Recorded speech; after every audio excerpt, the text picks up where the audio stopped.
Hey, I'm Nick, I'm from New Zealand, and in this video I want to share some tips about moving to Australia that will hopefully help you. I live in Perth in Western Australia now, and hopefully this can help with some of the things that you have to go through, because it can be quite a process and there's a lot of boxes you got to tick when you first move here. So firstly, some things that you can do from New Zealand. Now these are important, you should do them, you need to do them, and it will really help speed the process up.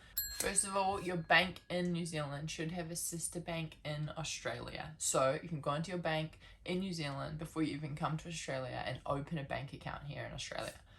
Now, this is good because you need proof of address when you get here. So if you know anybody in Australia or you know where you're going to be staying, put that address on that bank account, and that's step number one. If you can, order a card and get it sent out before you get here.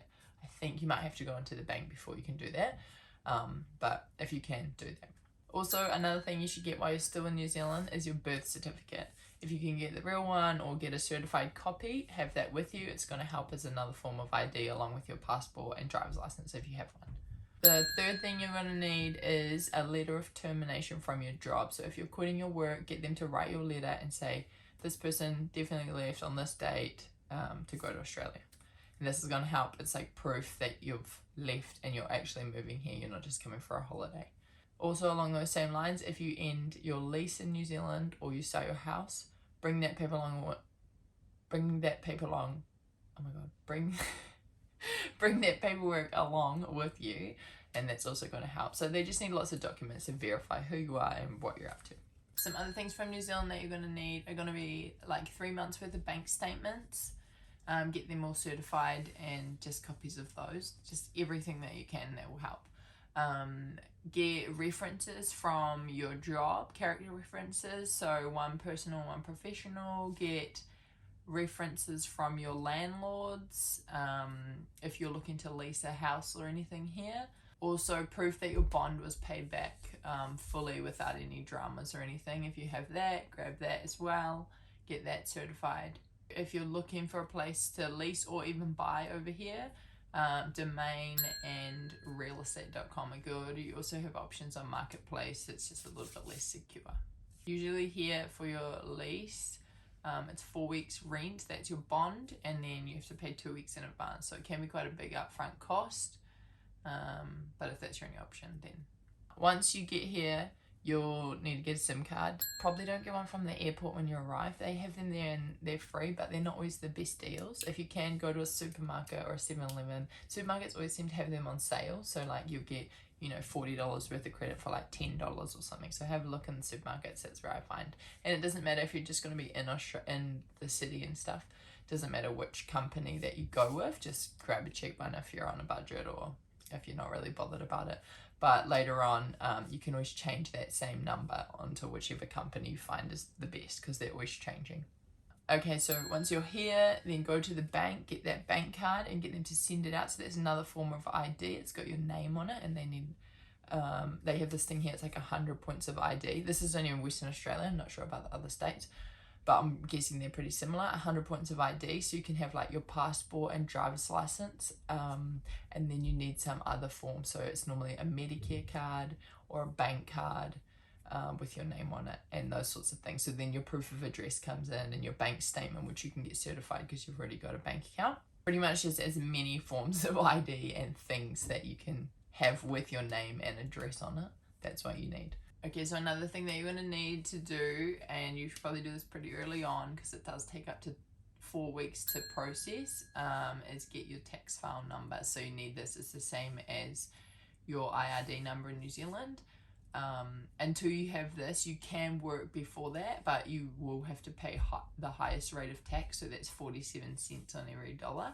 But you can get that refunded once you have your tax file number and you do your tax refund at the end of the financial year, which in Australia is the end of June, is the end of the tax year. So you will pay extra tax if you don't have it, but it's okay because you'll get that back refunded. The refunds here are good in Australia. You can claim a lot of things, which I found I never could claim in New Zealand. So for your TFN, you need to apply online. You'll need certified documents of your for your ID. So that's going to be things like your driver's license, passport, Medicare card, or all those things with proof of address and the same sort of things that you need for everything. But the link is in the description for that one too.